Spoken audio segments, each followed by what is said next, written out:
బగారన్నంలోకి chicken curry మస్తు ఉంటుంది కదా. మరి నా స్టైల్లో చికెన్ కర్రీ ఎలా చేస్తానో చూపించేస్తా. ఇక్కడ నేను 2 kgs చికెన్ తీసుకున్నా. సో దానికోసం ఫస్ట్ ఆయిల్ పోసేసి మంచిగా ఒక 2-3 చిల్లీస్ వేసి ఆనియన్స్ అయితే ఫుల్ వేస్తాను నేను. దాంతోనే గ్రేవీ మంచి టెక్స్చర్ వస్తుంది అనమాట. నెక్స్ట్ కొత్తిమీర, కరివేపాకు, పుదీనా 3 కూడా ఆయిల్లోనే వేసేస్తాను నేను. ఆనియన్ వేగేటప్పుడే వేసేస్తా. అది వేగేలోపు నేను చికెన్ వాష్ చేసుకొని నిమ్మకాయ పిండి ఉప్పు వేసి పక్కకు పెట్టిన.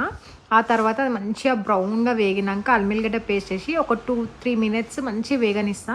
ఆ తర్వాత పసుపు కూడా కొద్దిసేపు వేగనిస్తా అనమాట. దానివల్ల ఫ్లేవర్ చాలా బాగా వస్తుంది. ఆ తర్వాత మంచిగా చికెన్ వేసేసుకొని మంచిగా కలుపుకోవాలన్నమాట. 2-3 మినిట్స్ తర్వాత మంచిగా సాల్ట్ వేసేసుకొని మళ్ళీ ఒకసారి మంచిగా కలుపుకోవాలి. మేమైతే ఉప్పు కారం మంచిగానే తింటాము, అందుకే కొంచెం ఎక్కువ వేస్తా.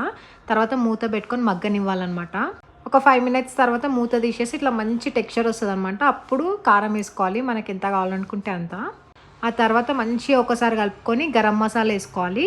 ఇప్పుడు ఈ గరం మసాలా, ఉప్పు, కారం అన్నీ కూడా మంచిగా పట్టాలన్నమాట చికెన్ పీసెస్కి.